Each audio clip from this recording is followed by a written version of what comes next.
When we think about the United Nations, then we think about exactly that.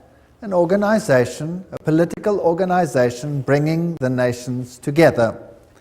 And that sounds like something commendable. And the question is that all that there is behind it? Do you remember that at the Tower of Babel, God separated the nations? Now, if you look at the headquarters of the United Nations in New York, this is really quite a fascinating building. It is large, and the name United Nations was coined by United States President Franklin D. Roosevelt and was used in the Declaration by United Nations of January 1942 during the Second World War, when representatives of 26 nations pledged their governments to continue fighting together against what they called the Axis powers. Interesting name, Axis powers. Today there's another axis that is being fought, and that is known as the axis of evil. Have you heard of that? The forerunner of the United Nations was the League of Nations, and this was an organization in similar circumstances during the First World War and established in 1919 under the Treaty of Versailles to promote the international cooperation and to achieve peace and security. This comes straight from the UN webpage, so nothing strange about that. It's just plain history. Some more from that. In 1945, representatives of 50 countries met in San Francisco at the United Nations Conference on International Organizations, and they drew up a United Nations Charter. And those delegates deliberated on the basis of proposals worked out by representatives of China, Soviet Union, United Kingdom, United States at Dumbarton Oaks, United States in October 1944. It was signed on 26 June 1945. 50 countries. Poland was not represented and became one of the original 51 member states. So it officially came into existence on the 24th of October 1945, when the Charter was ratified by China, France, Soviet Union, United Kingdom, United States, and by a majority of the other signatories. And every 24th of October, they celebrate this founding of the United Nations. Now, let's have a look at this Charter of the United Nations. This is a very interesting piece of history. Well, Arthur Balfour, do you remember that name? We've used it before. Who was a member of Hort's Apostles? You remember Hort? This was the professor that helped to produce the Greek text that changed the emphasis of the Bible and removed many of the aspects of Jesus Christ's power and sovereignty from the Word of God. And the apostles were the secret society that functioned and at that time, and Hort was a member, as well as Arthur Balfour. Hort called this group a Senior Apostles Club, as well as president of the Psychic Research Society, Society for Psychic Research, soon became Prime Minister of England, Arthur Balfour, and instrumental in the First League of Nations. So this Prime Minister was also, of course, active in the writing of the original Charter of the League of Nations, much of which formed the basis for the United Nations. He not only headed the Society for Psychic Research, holding seances at his home, but he initiated a group called the Synthetic Society, whose goal was to create a one-world religion. That's a very interesting point of history. And he invited a certain Frederick Mayers of the Society of Psychic Research to join, and together they created the preamble of all religions, and it includes the dogma, departed spirits can communicate. Obviously, if you belong to such a society, then that is part of the situation. So built in somewhere over there was the wish to bring all religions together. Now let's have a look at some of the historic figures of the United Nations. Alger Hiss, he became the acting Secretary General of the establishment of the United Nations. The April 16, 1945 issue of Time magazine called him one of the State Department's brighter young men. It was Hiss and Joseph E. Johnson, who later became Secretary of the Bilderbergers, so here we have all the secret societies again, who wrote much of the United Nations Charter. So very high Freemasons, Bilderbergers, were responsible for this charter.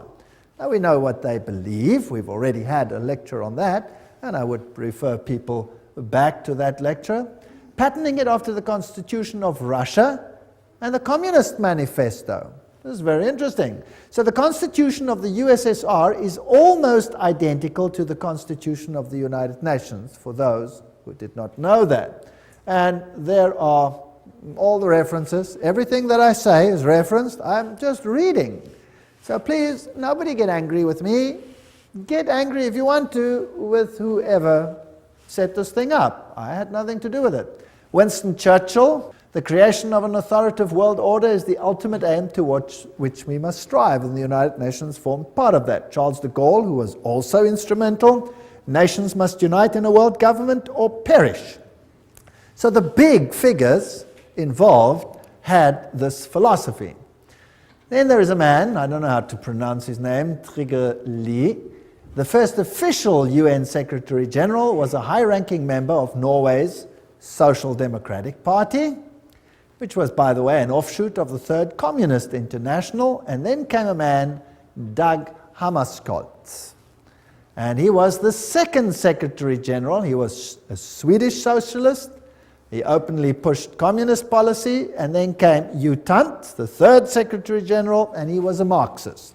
So here you can see how the philosophy in the beginning was programmed. Now, I would like you to understand that this is not a method to go anti-capitalist, because the United States was a signatory of this charter. So why would the United States actually sign something that was so obviously contrary to their own philosophy? Well, if you remember the Hegelian principle, where two opposing viewpoints are set into the world, and neither of them is really the viewpoint you want to achieve, what you really want to achieve is a synthesis between the two.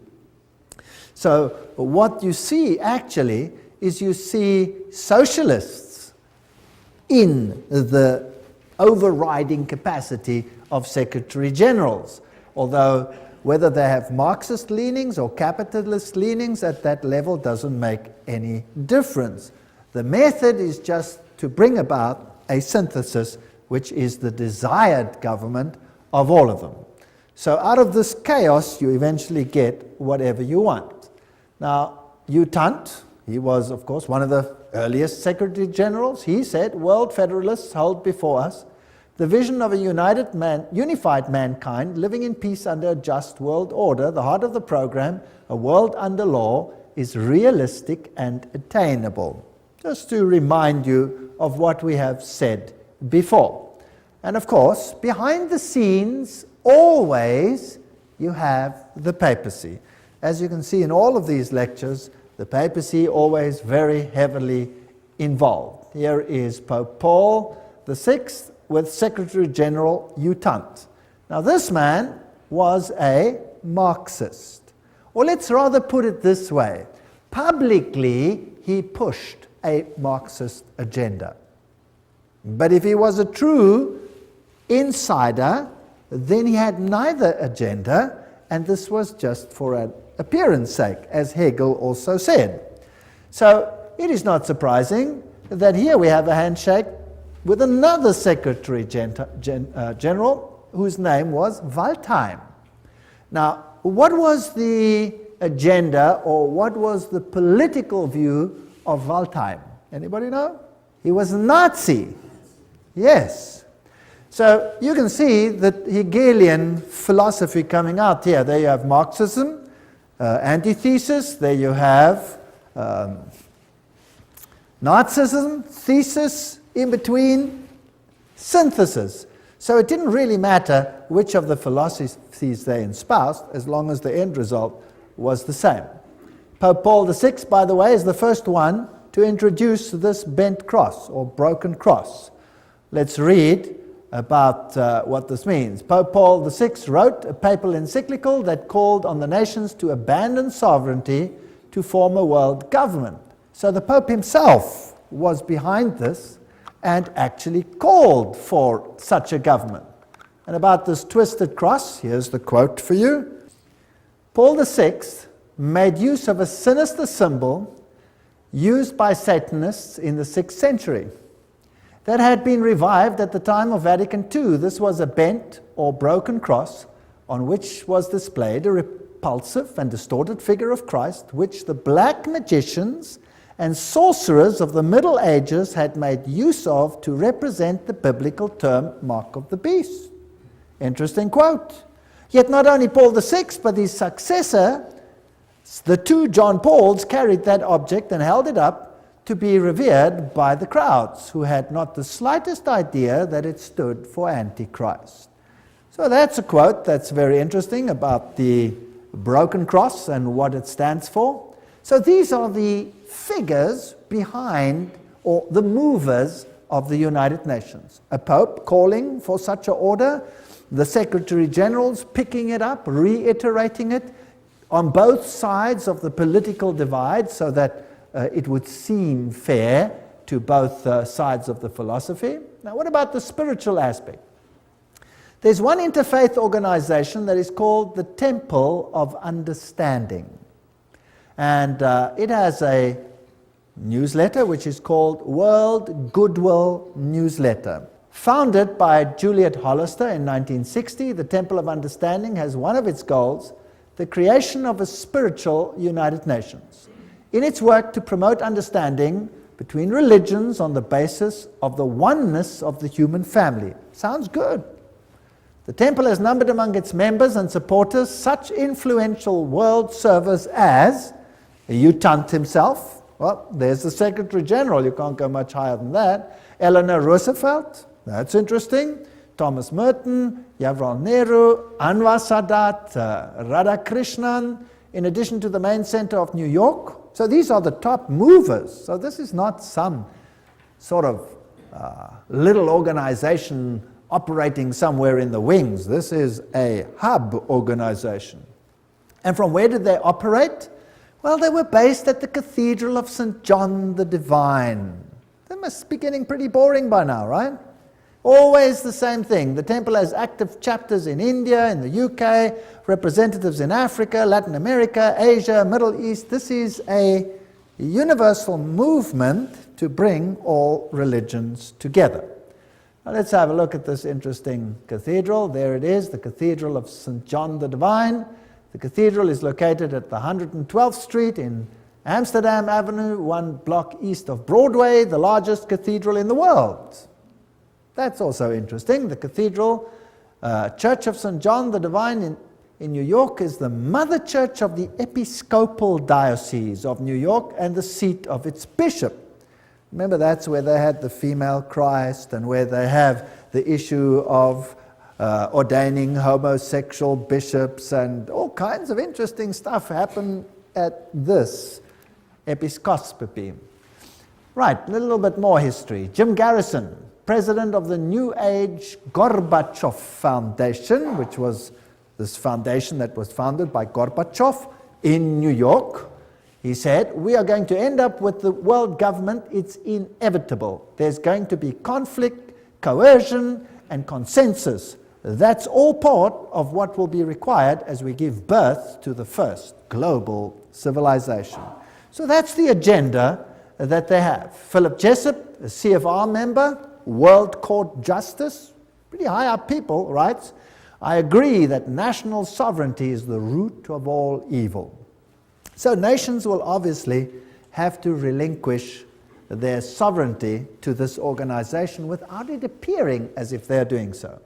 The Humanist Manifesto, 2 states, we deplore the division of mankind on nationalistic grounds. We have reached a turning point in human history where the best option to transcend the limits of national sovereignty and to be moved towards building a world community. That's Humanist Manifesto 1 and 2. These are the official documents. Now this is a very interesting man, Robert Mueller.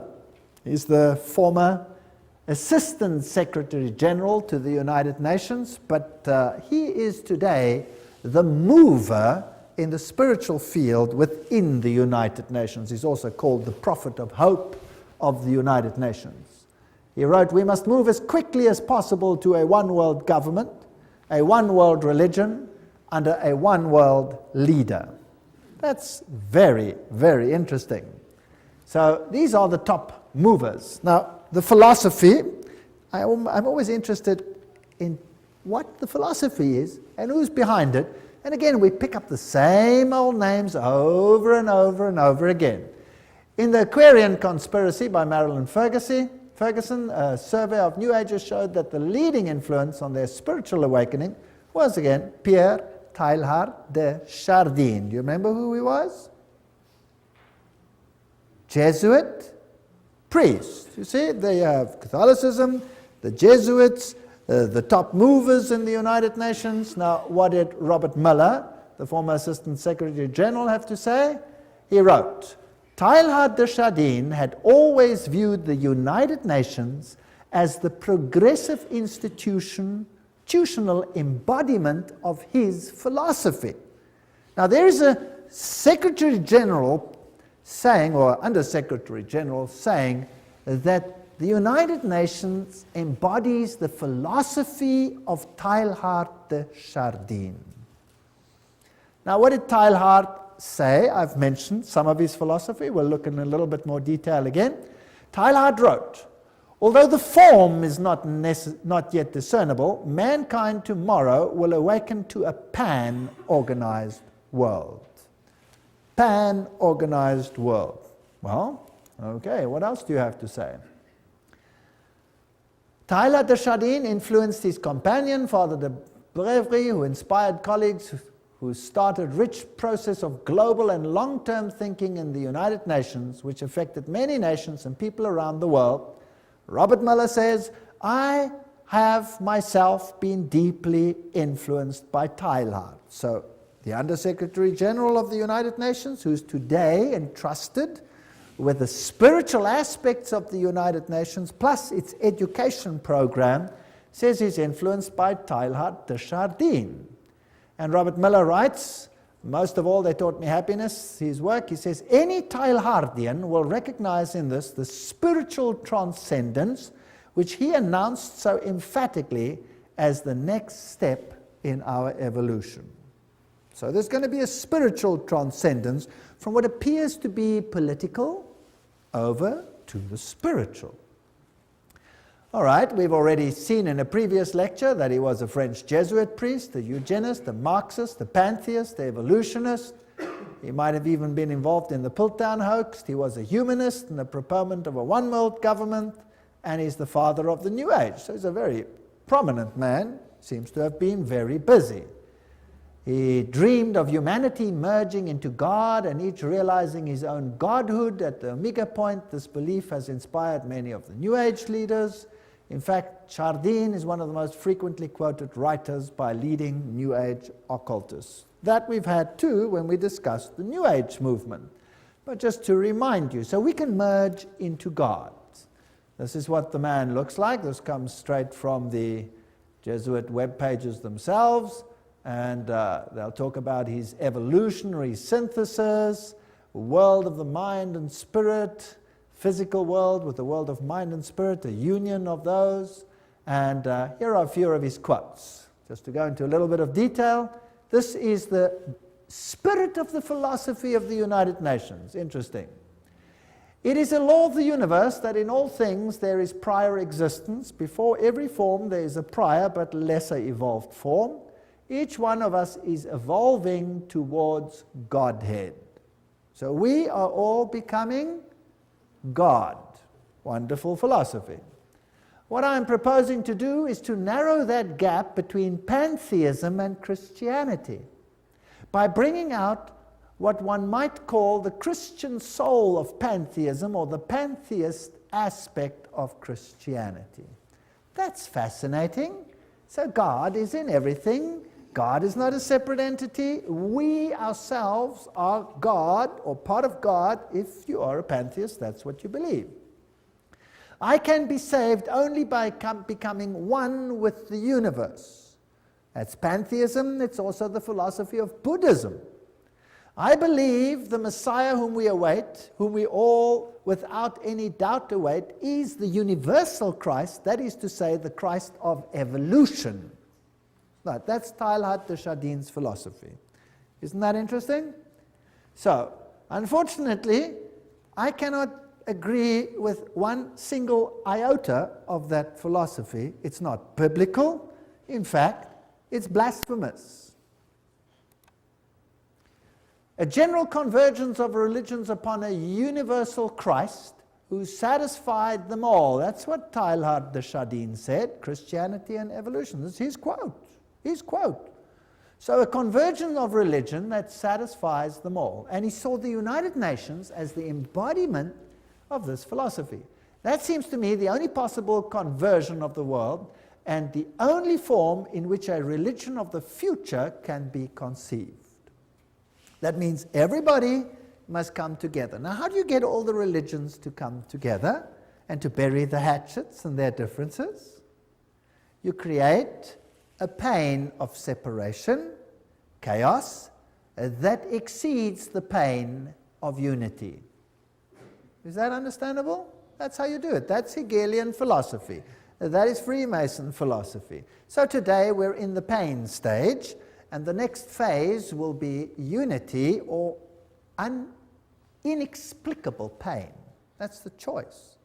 And mankind will quite readily choose which one? The lesser pain, obviously, to survive.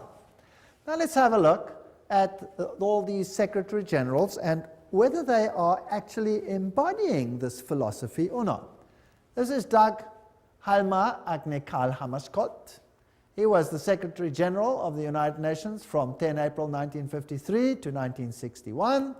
Then he met his death in a plane crash, and he was the fourth son of the Prime Minister of Sweden during the years of World War I. He was the first one. Now, what did he do in the United Nations? Well, one of the first things he did was to produce or create a prayer room. And there it is on the left-hand side. A stone in the middle of the room was placed to tell us we may see it as an altar, empty, not because there is no God, not because it is an altar to an unknown God, but because it is dedicated to the God whom man worships under many names and many forms.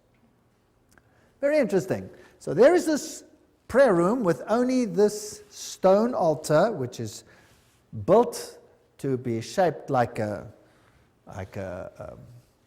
rectangle, if you like, which has certain interesting meanings, and the whole building, the whole room, has the shape of a trapezoid. Now, what does that mean?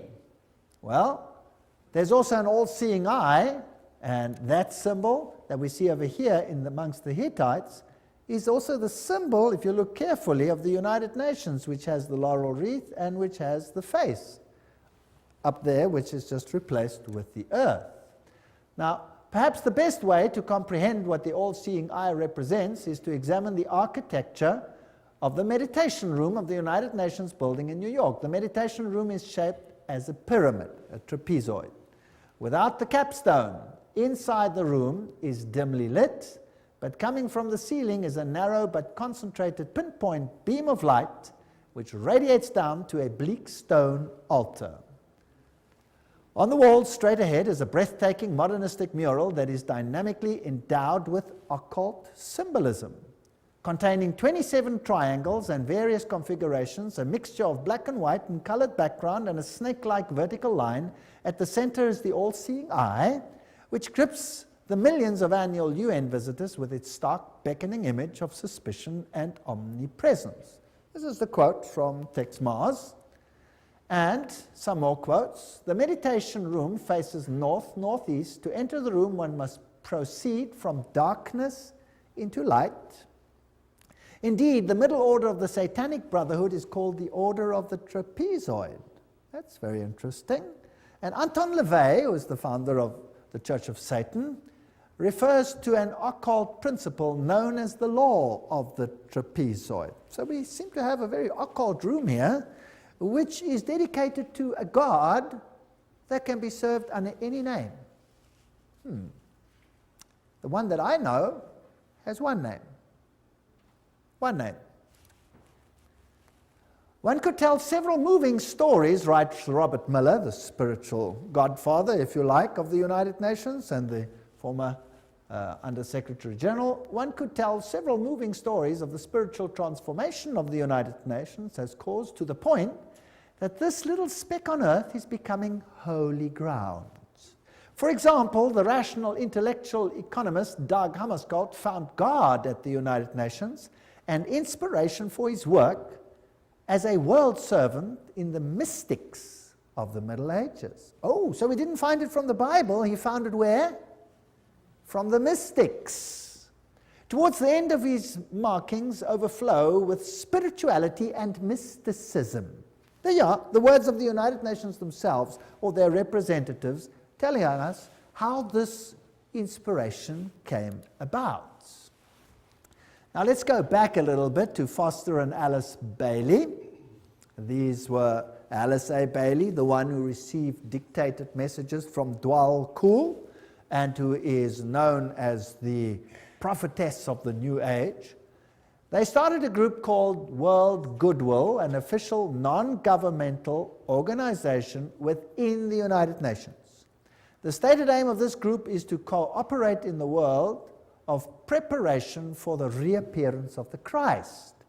So the United Nations, in other words, is an organization preparing to get all the governments together, yes.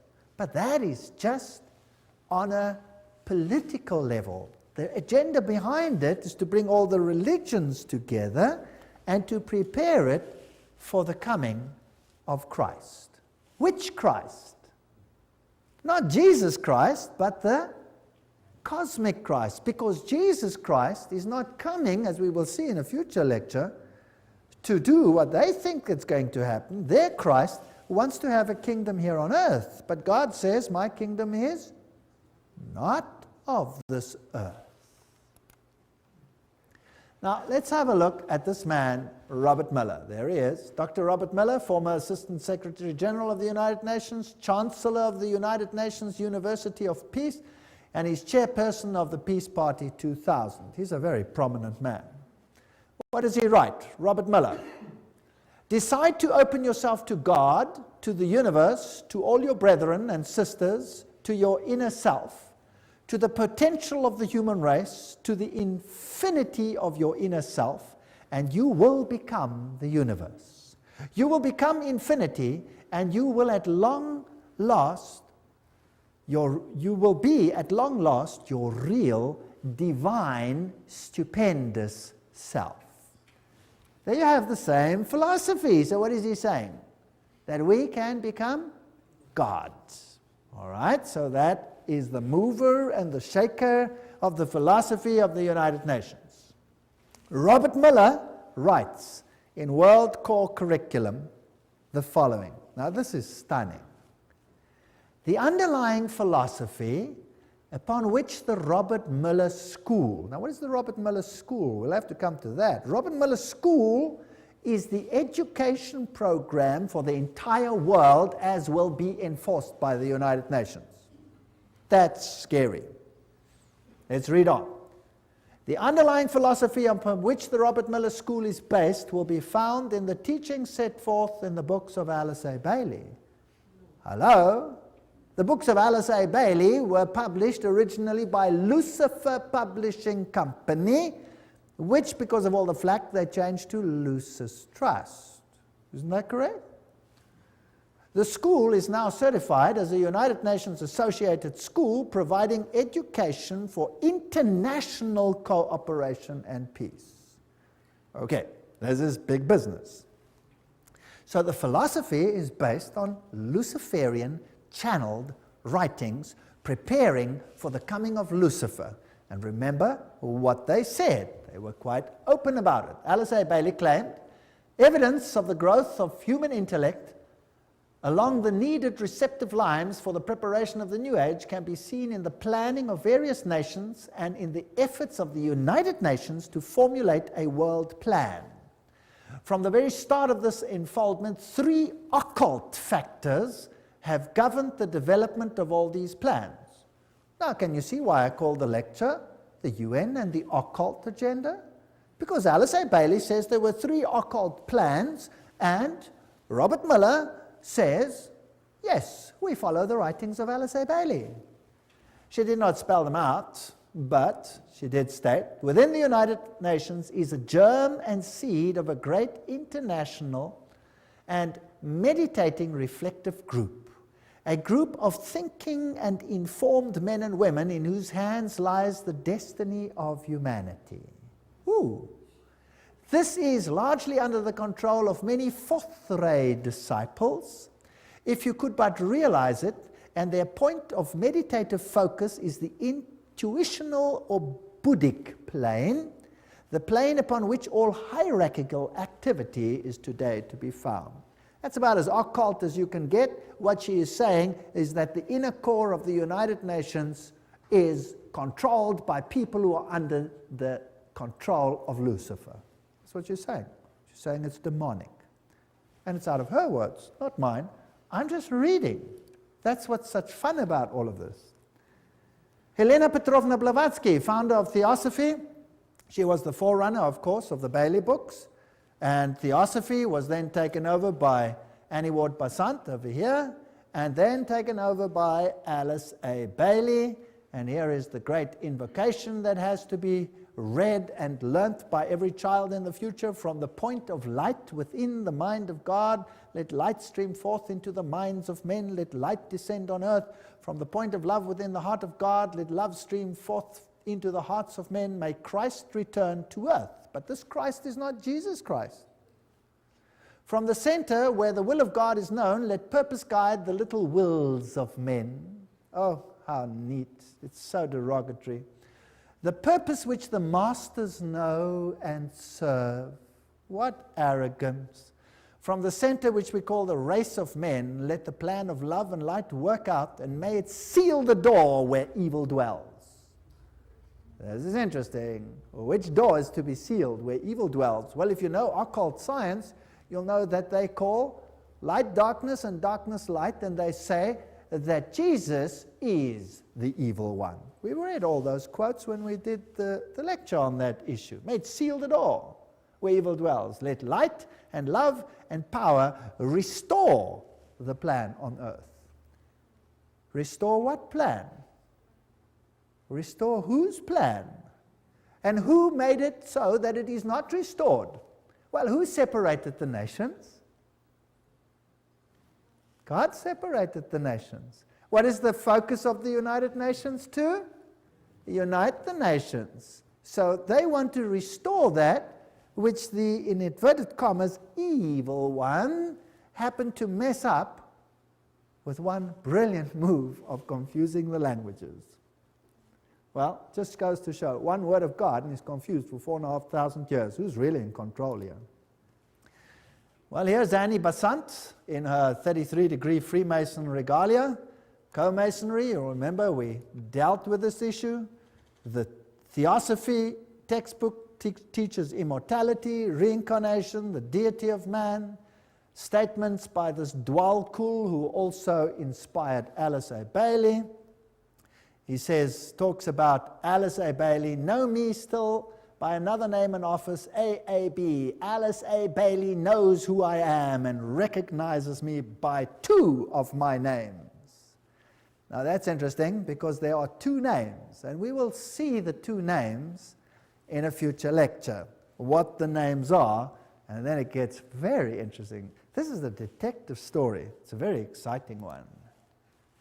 Well, the Bible says that they are spirits of demons, working miracles which go forth to the kings of the earth and to the whole world to gather them to the battle of that great day of God Almighty. Revelation 16:14. Remember that? Helena Petrovna Blavatsky, the founder of this movement, of which Alice A. Bailey became the high priestess, if you like, said Lucifer represents life, thought, progress, civilization, liberty, independence. Lucifer is the Logos, the serpent, the Savior. It is Satan who is the God of our planet and the only one. Then she talks about the Virgin, who is Satan and Lucifer at the same time, and the Holy Ghost, all wrapped in one. So whether you call him Isis or whether you call him Osiris, doesn't matter. Whether you call him Baal and Ashtoreth, doesn't matter. Two names. He always comes under two names, two principles.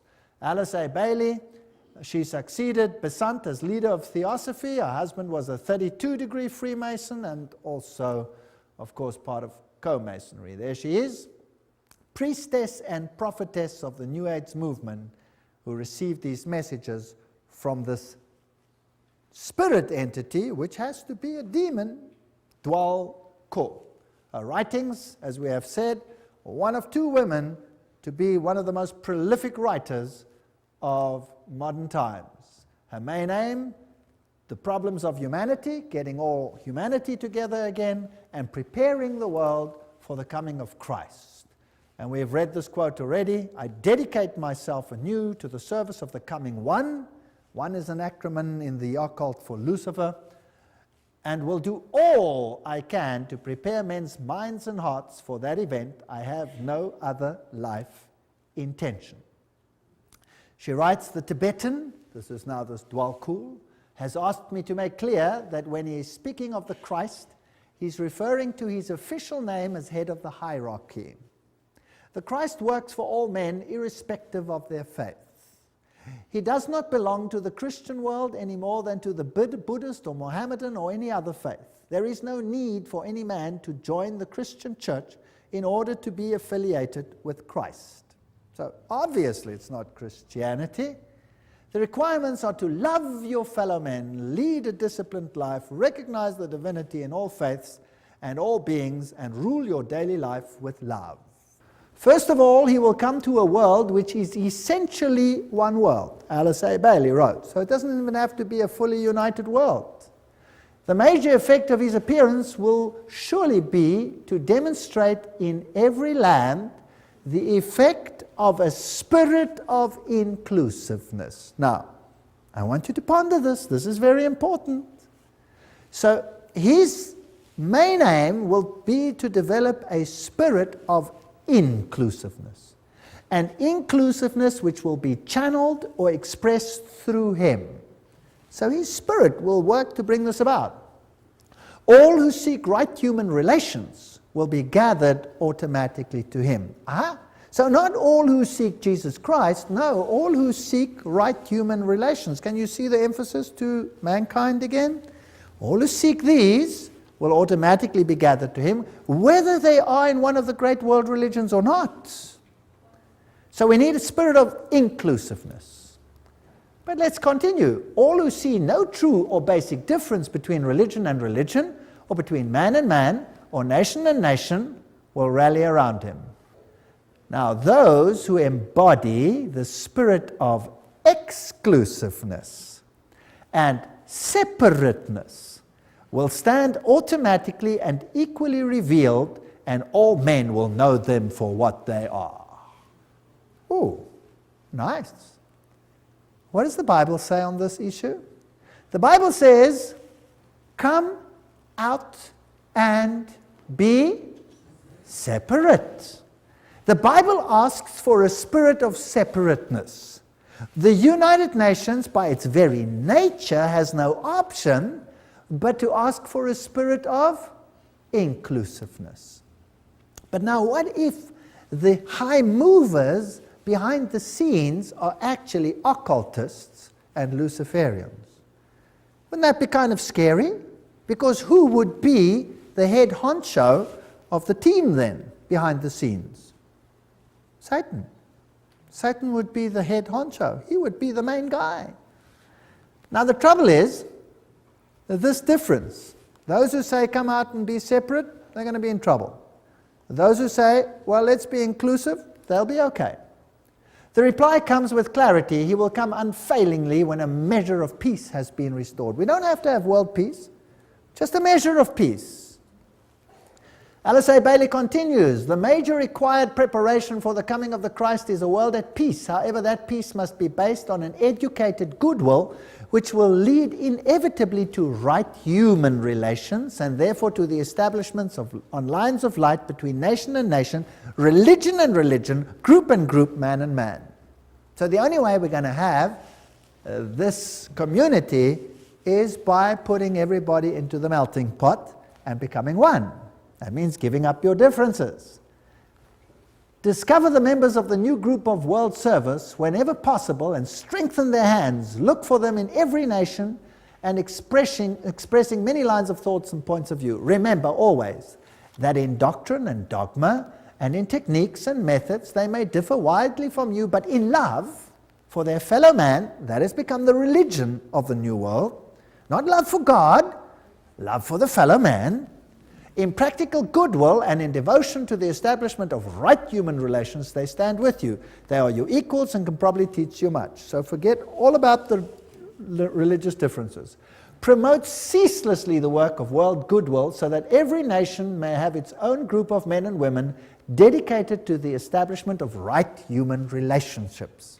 The whole power has to shift to man rather than to God. It is on the foundation of this teaching that Christ will raise the superstructure of the brotherhood of man for right human relations on expression of the love of God. And this is all we hear in the sermonizing of the New World. What is important is right human relations. What is important is that we accept one another as we are. And it goes on and on and on and on. But faithfulness to God, biblical principles, no, they have to be given up. Share International says, but the day will dawn when the vision of the United Nations will save the world, and when the reality of the United Nations starts bearing fruit, then the breath of immortality will be a living reality on earth. And there is the spiritual leader of or the present priest, if you like, in the United Nations, the Hindu Sri Chinmoy. He says the United Nations is the way to oneness that leads to the supreme oneness, capitalized. It is like a river flowing towards the source, the ultimate source. And the United Nations becomes for us the answer to world suffering, world darkness, world ignorance. The inner vision of the United Nations is the gift supreme. And this will be realized no matter how many years it takes. The Dalai Lama says in the sphere of international relations, the sense of greater shared responsibility is particularly needed. Today, when the world is becoming increasingly interdependent, the dangers of irresponsible behavior have dramatically increased. Unless we realize that we now are part of one big human family, we cannot hope to bring about peace and happiness. So all the world leaders are saying these things. And the United Nations, with its symbolism of this ancient laurel wreath around a globe, is nothing other than the emulation of an old pagan ideal, which Lucifer once more wants to realize in the world that we live in today. As we have seen, the symbol of the United Nations is very similar to the old Hittite symbol, where you had in the center the face of the sun god, and now you just have a web, if you like, a spider's web, which is the symbol of Lucifer, and the encompassing earth. And of course, the laurel wreath was a symbol of all the ancient deities. So we find all for one, all together now, we are the world, was the 50th celebration of the United Nations. The New Age agenda was to merge God and nature. That's what Teilhard de Chardin, the father of the philosophy of the UN, said. We must become pantheistic, eradicate male-female distinction, world peace, nuclear disarmament, one world government, one world religion. The organizations leading up to this, the United Nations, of course, Council of Foreign Relations, Trilateral Commission, Bilderbergers, Gorbachev Foundation, and the Club of Rome. And they've already put up a constitution which is known as the Constitution for the Federation of Earth. So we already have a world constitution. Now, obviously, if you want to bring about a situation like that, you have to influence the education of the world so that the mindset and the thinking of people is changed. So education is a very important point. This comes straight from their own web pages. Wow, you cannot say this is hearsay. It comes straight from them, unol.org. The world will not change and find peace if there is not a new education. U Tant, former Secretary General of the United Nations. We need a new education. The old one's no good. The former director of the World Health Organization, Dr. Brock Chisholm, of course that's also a United Nations organization, says, to achieve world government, it is necessary to remove from the minds of men their individualism. That's kind of scary, don't you think? Loyalty to family traditions. Oh, that's even worse. National patriotism and religion's dogmas. Now, these are the movers of the United Nations. Your individualism must go. You must become a number. Just doing what the state says. This is Marxism. The state is supreme and you are nothing but the catechumen, a goyim, or nothing. And you must give up your individuality. Now let's have a look again at this man, Robert Miller, philosopher, prophet of hope, top-level global statesman, and what a mighty man. He's the Chancellor of the University of Peace, created by the United Nations. He is the creator of what is known as the World Core Curriculum. That says everything.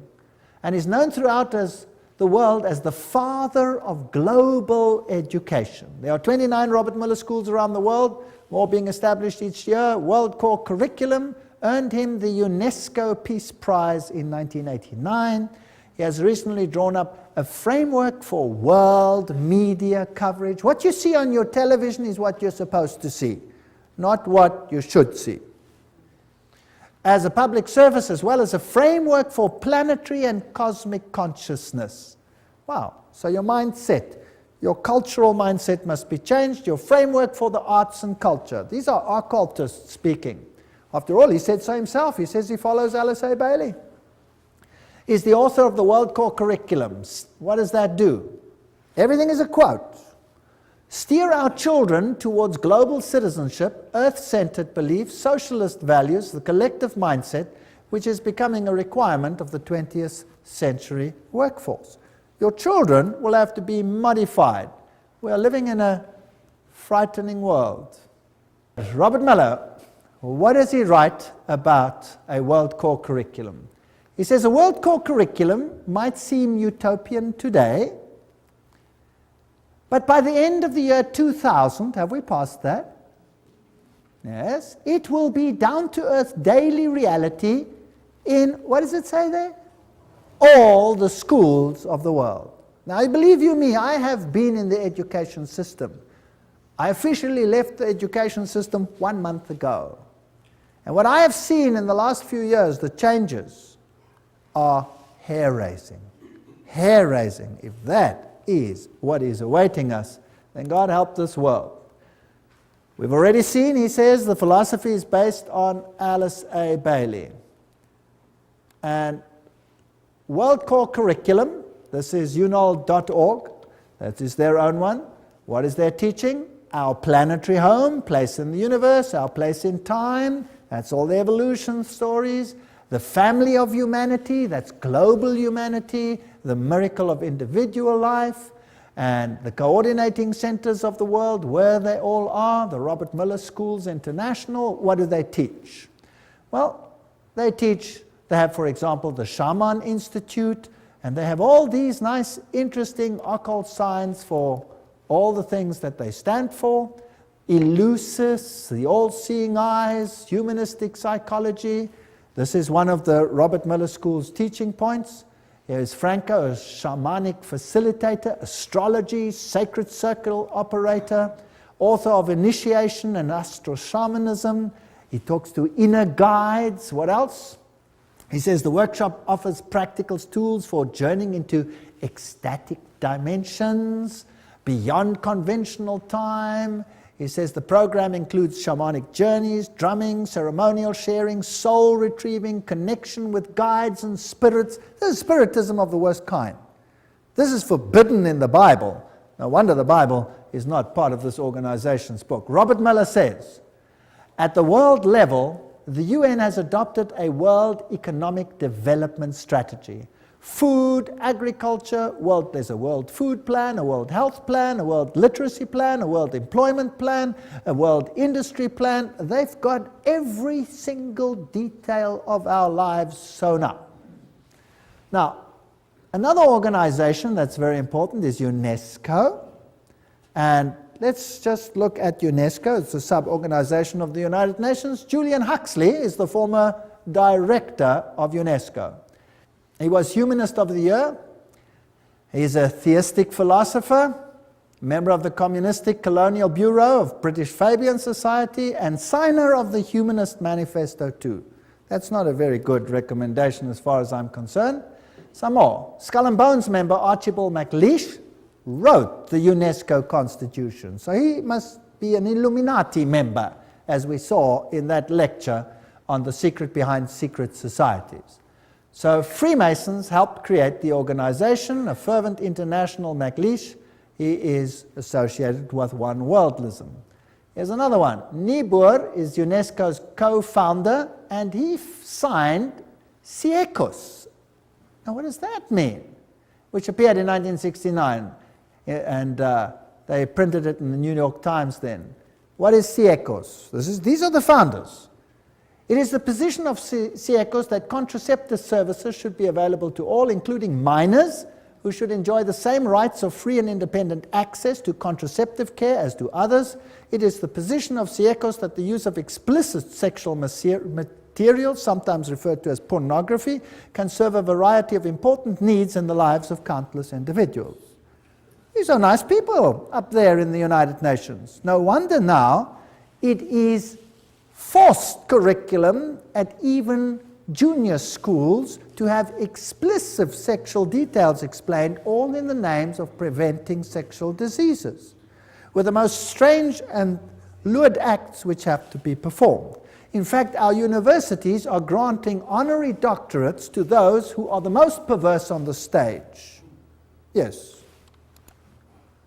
Huxley, who was the initial chairman, in its educational program can stress the ultimate need for world political unity, familiarize all people with the implications of transfer of full sovereignty, and etc., etc. So these people are all birds of a feather.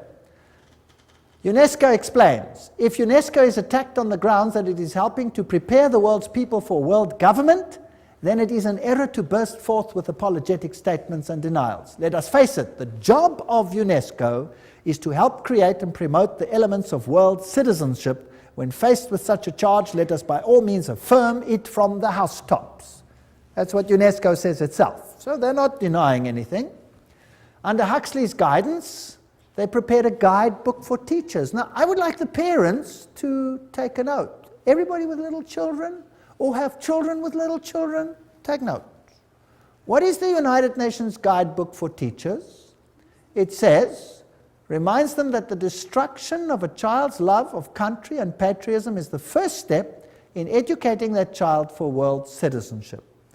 Now let's have a look at what the guidebook contains. Volume 5, page, on the opening page. In the classroom with children under 13 years of age, before the child enters school, his mind has already been profoundly marked, often injuriously by earlier influences, first gained, however dimly, in the home.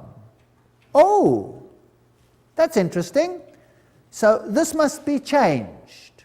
Who is putting these thoughts into the minds of children then? The parents. That must be changed. So UNESCO's aim is to change the mindset of your children, to turn it against any values that the parents might instill in the mind of that child. Isn't that breaking the fifth commandment, yes or no? Honor your father and your mother that you may have a long life. Isn't this breaking the fifth commandment? I think it is.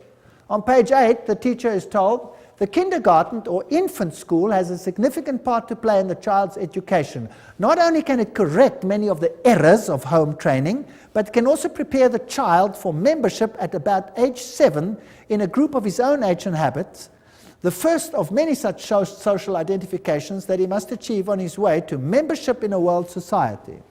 Aha, the kindergarten. So now, the governments of the world are saying, you must send your kids to school earlier. Did you know that? That the governments are beginning to say that? And England now passed a rule when? This year. This very year. Guess when kids go to school from this year onwards in England? Age 3. Yes, age 3. You have to send them to preschool. That's nice, and the mothers love it because they don't have to take care of the kids. But who's controlling the mindset of the kids? And who's behind it? Occultists. Page 58 of the guidebook to teachers says, as we have pointed out, it is frequently the family that infects the child with extreme nationalism. The school should therefore use the means described earlier to combat family attitudes. Now, nationalism is not their ultimate game. What is their real game? Religion. Religion. Volume 5, page 11. In our view, history and geography should be taught at this age at a universal history and geography. The study of history raises problems of value which are better postponed until the pupil is freed from nationalist prejudice, which is present surrounds the teaching of history. So the whole mindset of the child must be changed in the teaching program, and this is UNESCO's aim. Not a very, well, noble aim, I don't think, because the authority of religion and parents, especially Christian religion, will be undermined.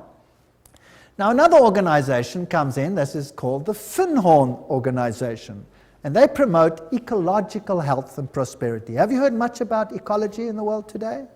Yes. Now again, we have to find the links. You always have to do some detective work. Because Francis, this is Francis of Assisi, connected with nature, Pope John Paul II named him the patron saint of ecology. Now, St. Francis was the roommate of Ignatius Loyola, the Jesuit founder, just for interest's sake. It is on St. Francis Day that thousands of people flock to St. John the Divine, oh, how boring, Cathedral for the blessing of the beasts. Also, occultist Robert Miller, that's now the Under-Secretary General of the United Nations, former one, informs us that Francis has been declared patron saint of the United Nations. The Pope does it, United Nations follows. Who's really in control? The Pope. And there he is. If you want to, you can pray to him. If you don't want to, you can ignore it. The UN Secretary General U Thant formed the organization Planetary Citizens with New Age activist Donald Keyes. Now we're getting the links. There's the top man of the United Nations with Donald Keyes. Planetary Citizen is now a global government organization within the UN specifically devoted to preparing people for the coming of a new culture. Now, let's go on with Donald Keyes. He's together with U Thant. Donald Keyes has been actively involved in Finhorn. Have you got the link? United Nations, Secretary General U Thant, Donald Keyes, Finhorn. In Scotland and writes regularly for its magazine One Earth. Keyes wrote, "The New Age groups are focusing on entering a new stage, a world-related stage. They are becoming mature enough to begin to shoulder some of the load of humanity's burdens. The spread of New Age values as unifying yeast in the human loaf may be the critical ingredient for successful emergence from the 1980s onwards." Now let's see what Finhorn is all about. Here we go. Their logo is the flame of Lucifer. They use occult symbols, they use the lotus flower, they talk about divinely ordinary, divinely human. So what are they saying? We're God, and God spoke to me. Now who's that God that speaks to them? Well, let's ask their spokesman. This is David Spangler. There's one of his books, Parent as Mystic, Mystic as Parent. So this is what your education is going to do to your kids. Do you know that?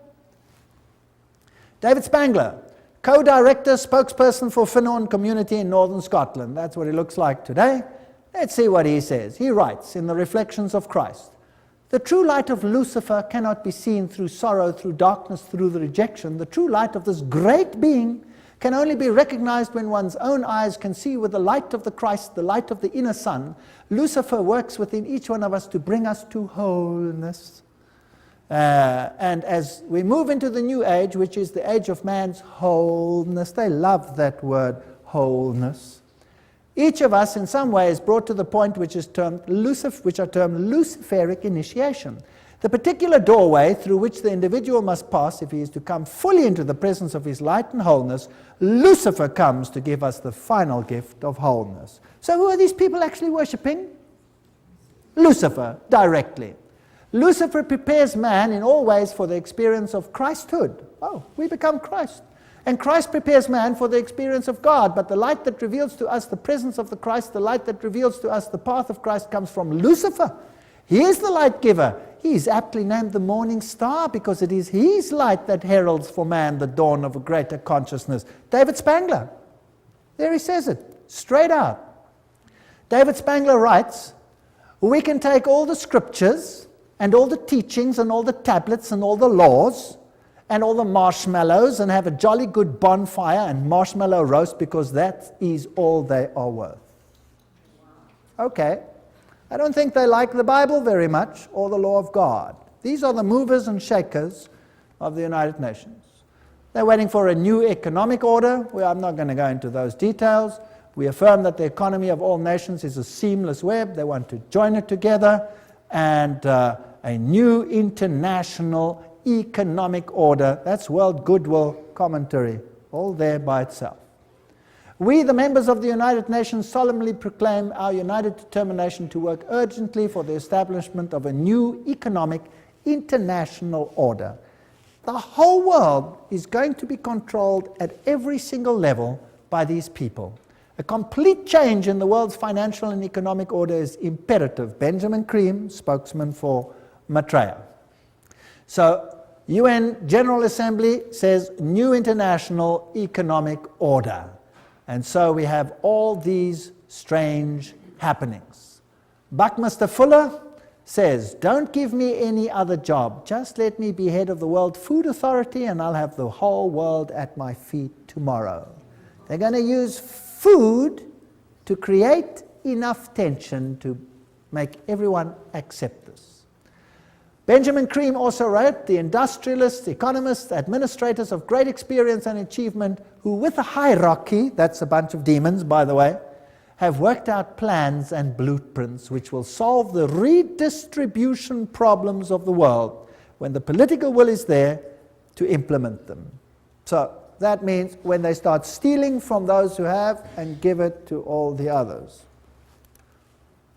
Maitreya himself, this New Age Christ. The UN is the major hope of the world. In its interrelationships, we can see democracy writ large, the symbol for the expression of God's will that men call goodwill. With the advent of the Christ, this goodwill will bring all men and all nations into correct relationships and create the necessary circumstances for the expression of that synthesis which will be the outstanding keynote of the coming civilization. In this vast enterprise, the UN will play a major role. Remember Revelation 17? The 10 horns you saw are 10 kings who have not yet received a kingdom, but for 1 hour will receive authority as kings along with the beast. They have one purpose, to give their power and authority to the beast, and they will make war against the Lamb. 10 regions, according to Gary H. Carr, the Club of Rome divided the world into and wrote the new constitution. And we have this new civilization, and it was held at the Fairmont Hotel, Masonic Auditorium in San Francisco. Conference document says, we are experiencing the birth of a first global civilization, a historic, timely global initiative, 1995. And there it was, and they were ready for it. CIA, NATO, MI5, CRI, all of these have occult symbols in them, which we don't have to go into details. The Trilateral Commission, the 666, the 666 is in the Federal Reserve, SSS, that was the original 6th letter of the Greek alphabet, F is the 6th letter of our alphabet, this all spells 666. Now, what about these world religions? Now, this is the crux of the matter. And if we can concentrate on this issue tonight, this will be the hub of what is going to happen. Was it not inevitable that the UN would sooner or later also acquire a spiritual dimension? That's what Robert Miller says, the big man behind world education, world media, University of Peace, all of these things. Robert Miller writes, there's a famous poster which shows Christ knocking at the tall United Nations building, wanting to enter it. I often visualize in my mind another, even more accurate painting, that of the United Nations, which would be the body of Christ. Interesting. Doesn't Christ say, my kingdom is not of this world? So this is another kingdom, and this Christ is definitely not Jesus Christ. He then refers to Pope John Paul said that we are stone cutters and artisans of a cathedral which we might never see in its finished beauty. This is Masonic language that Pope John Paul II is talking about. The tapestry of its work encompasses the total condition of humankind on this planet. All this is part of one of the most prodigious pages of evolution. It will require the detachment and objectivity of future historians to appraise fully what happened in the last third of our century and to understand the real significance of what the United Nations was. No human force will ever be able to destroy the United Nations. Very interesting. For the United Nations is not a mere building or a mere idea. It is not a man-made creation. This is Robert Miller speaking, former Under-Secretary General of the United Nations. If it wasn't man-made, then who made it? Who made it if man didn't make it? Well, they told us who the leader is in so many words. Who is he? Lucifer. Okay. The United Nations is the vision light of the absolute supreme Masonic signal language, which is slowly, steadily, and unerringly illuminating, you know the buzzwords by now, the ignorance, the night of our human life. The divine success and supreme progress of the United Nations is bound to become a reality. At his choice hour, the absolute supreme will ring his own victory bell here on earth through the loving and serving heart of the United Nations. Wow, this is a bomber. He's going to ring his victory bell. Thank you, Robert Miller. What else do you have to say on the issue? Decide to open yourself to the potential of the human race, to the infinity of your inner self, and you will become the universe at long last, your real divine self. That really puts it all in the picture. I'm more and more drawn to some of the very simple but extremely important teachings of the Christ and of all the great prophets and visionaries. I'm increasingly convinced that what they foresaw is the beginning to become a reality on the planet, and that humanity is transcending or metamorphosing itself into what those great dreamers and visionaries and prophets envisioned. We're changing. We're going to undergo a change. The world's major religions in the end all want the same thing. Do they? Even though they were born in different places, different circumstances, what the world needs today is a convergence of the different religions in the search and definition of the cosmic and divine laws which ought to regulate the behavior on this planet. Worldwide, spiritual ecumenism, expressed in new forms of religious cooperation institutions, would probably be closest to the hearts of the resurrected Christ. Thank you. Very interesting. Peace will be impossible, Robert Miller speaking, without the taming of fundamentalism. Through a united religions that professes faithfulness only to the global spirituality and the health of the planet. So fundamentalism has to be tamed. Let's start with Islam. Where do you think they will end? Certainly with Christianity. The New World religion must be based on those truths which have stood the test of the ages. They are steadily taking shape in human thinking, and for them the United Nations fights. My great personal dream, writes Robert Miller, is to get a tremendous alliance between all the major religions and the United Nations. Well, this is fascinating stuff. There will not be any dissociation between the universal church and the sacred lodge of all true Masons and the inner circle of the esoteric society. That said Alice A. Bailey. Robert Miller says that's their philosophy. So there you have it. Freemasonry, Luciferianism. This is the kingdom on earth. June 1995, an Interfaith Summit conference was held in San Francisco for the purpose of uniting the world's religions into a global organization the United Religions Organization, called UR. It will be an international, interreligious organization modeled after and affiliated with the United Nations, according to its literature, so it's Howard Dispatch Ministry.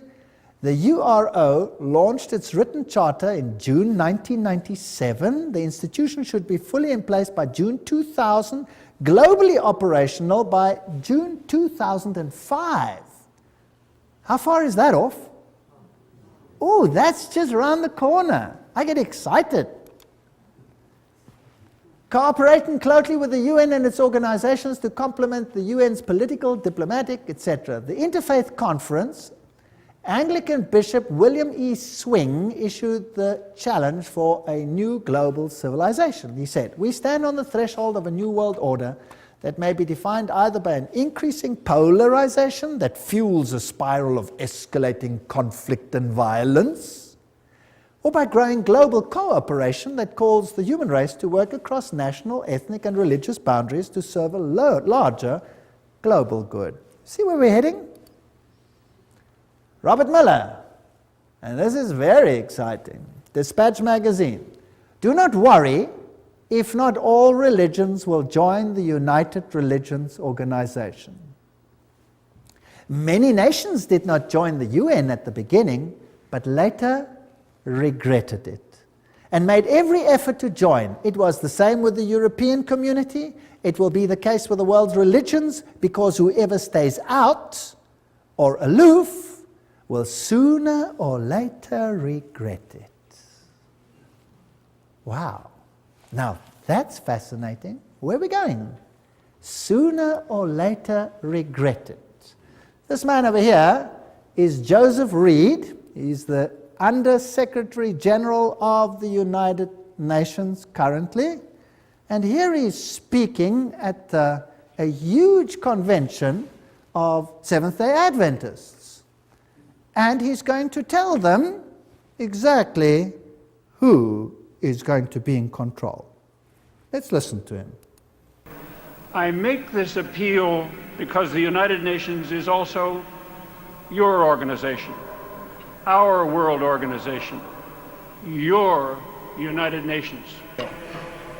Delegates, please remember, the United Nations is the only machinery we have for collective cooperation among all nations. It is the only worldwide institution for furthering development. The United Nations is the only universal mechanism for protecting human rights. The United Nations is the only shared framework for strengthening international law. Delegates, the United Nations is not one of the luxuries of international life. The work of the United Nations is of vital importance for the betterment of life on our planet. That's very fascinating. The United Nations is also your organization. It is the only body for this, that, and the other. Now, that's not the speech he wrote. He read it for Kofi Annan, the Secretary General of the United Nations. Now, I have a problem. I don't want to be part of a Luciferian organization. I certainly don't want to be. That's just me, personally. The mystical tradition in the mainline denominations easily interact with those of the heathen religions of the world. Meditation practices, visualization techniques, breathing exercises are now being used to tap into spiritual realm, and such religious leaders as the Pope and the Dalai Lama are very much on the same plane. Discernment Newsletter, 1996. A religion to fit everyone. Goals of this one world religion, world goodwill, remember this is all UN-affiliated organizations, founded by the very highest level of people. The churches and the world religions should indicate the unity within all facets of truth, which will provide a universal platform, one to which all men everywhere could give allegiance. Such a platform should include the truth that all men are divine. Thank you. Can we do that? Yes or no? I hope not. The truth that evolution governs the growth of the human being. I don't believe in that either. Each individual is a god. All men are divine, and the belief in evolution, the fact of immortality and of eternal persistence, reincarnation, arising from man's essential divinity. The Bible clearly teaches us that there is no such thing as reincarnation, for it is appointed unto men once to die. These are all taken from direct quotes.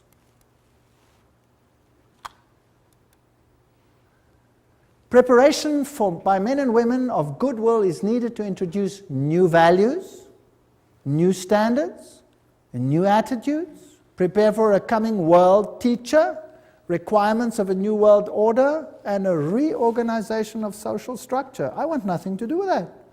I want nothing to do with that. Alice A. Bailey writes, the same old formulas, the same old theologies, the same old interpretations are deemed adequate to meet men's modern needs and inquiries. They are not. The church today is the tomb of the Christ, and the stone of theology has been rolled to the door of the sepulchre. Oh, Jesus and his theology, goodbye. Goodbye. She writes, the day is dawning when all the religions will be regarded as emanating from one great spiritual source. All will be seen as unitedly providing one root out of which the universal world religion will inevitably emerge. Then there will be neither Christian nor heathen, neither Jew nor Gentile, but simply one great body of believers gathered out of all the current religions. That sounds nice. But whose religion will it be? They will accept the same truths not as theological concepts, but as essential to spiritual living. They will stand together on the same platform of brotherhood and of human relations. They will recognize divine sonship, will seek unitedly to cooperate with the divine plans. Such a world religion is no idle dream, but something which is definitely forming today. World Goodwill Letter, 1993, quoting it. These are United Nations organizations. So obviously, the world is going to move towards this unified platform, and there will be some who propagate a spirit of separateness. Is that correct? Can we see that emerging? And then there will be conflict. And Robert Miller says that those who do not want to go along with this will sooner or later come to regret it. So obviously we're heading for a clash. Miller also said, we must hope also that the Pope will come before the year 2000 to the United Nations, speak for all the religions and spiritualities on this planet, and give the world the religious view of how the third millennium should be a spiritual millennium, a millennium which will see the integration and harmony of humanity. Who must be the spokesman for this new world religion? The Pope. The plan is coming together. Revelation is unfolding. This is exactly what the Bible speaks about what will happen. Instead of becoming dejected and miserable, then lift up your heads and start smiling, because we're going home. This is exciting. The world's major religions must speed up dramatically their ecumenical movement and recognize the unity of their objectives and diversity of their cults. Religions must actively cooperate to bring to unprecedented heights a better understanding of the mysteries of life and of our place in the universe. My religion, right or wrong, and my nation, right or wrong, must be abandoned forever in the planetary age. You're not allowed to say Jesus is the only way. It must be abandoned forever. I'm sorry, I will not abandon it. I refuse. And then we had this wonderful meeting. The Pope actually did appear before the United Nations. And then they came together in this massive rehearsal at the United Nations, where they formed this new ecumenical initiative funded by Ted Turner. And the whole world is gathering into one new religious pot under the United Nations. And I saw one of the heads, as it were, wounded to death, and his deadly wound was healed, and all the world wondered after the beast. Revelation 13:3. Joshua 24:15. And if it seems evil unto you to serve the Lord, choose you this day whom you will serve, whether the gods which your forefathers served that were on the other side of the flood, or the gods of the Amorites in whose land you dwell. But as for me and my house, we will serve the Lord. That's the decisions we have to make. Those are the issues before us. And the sad thing is, I'm not making this up. I'm just reading it off the screen. I'm really not making this up. I wish I was, but I'm not. So we are actually facing a crisis situation. But in the lectures that are now coming, we will have to look at the other side of the coin. We've had enough of this side of the coin, don't you think? I'm sick to death of it already. Now let's have a look whether God has an answer to what Satan is planning. Now I had handed out another little card over here, and I've got a question on there. I'm beginning to see that the battle is not really political. Did you see that tonight? The battle is not really political, but religio-political. They want your allegiance and your mind. I see that the devil has it so set up that the whole world, and even if possible the very elect, are to be deceived and mesmerized by his devices. By God's grace, the second point, I do not want to be one of those that are deceived. I see that it is more than just being aware of the problem. I see that I will have to make a concerted effort to find truth and to become and remain undeceived. What is the only channel whereby we can find out the will of God? You tell me. The Bible. If God hadn't given us the Bible, we would be hopelessly at sea. Thank God, God gave us the Bible. What would we do without it? I wouldn't know where we're going. It would all seem logical. It would all seem okay. Everybody would be happy to climb onto this bandwagon, right or wrong. I want to know how Jesus will be victor in this controversy. All we've seen is Satan build up his kingdom. And that's exactly what the book of Revelation is about. I'm interested in learning more and to plan to attend the next lectures, because this is where the counter plan of God will start to be discussed. We're now going to go back to the Bible, and we're going to find out what God has in store for us. But if I could just be so daring as to ask, just show me your hands if you want to. Who sees that Jesus is being eradicated from the world plan? Who sees it? Wow, so there's a total onslaught on Jesus Christ. And we are just caught in the battle. Isn't that right? We're just caught in the battle. So what hope have we got of changing the status quo? None. None. If you think you can change this, forget it. We have no hope. Who is our only hope? Jesus Christ. He is our only hope. Without him, we are nothing. And that's why I can stand here today, because I know there's nothing I can do, but he can do something. He's even made it possible for me to stand here and speak to you. Isn't that great? All things are possible. Do you know that I've given these lectures in a Masonic hall? Yes. All things are possible. Absolutely amazing.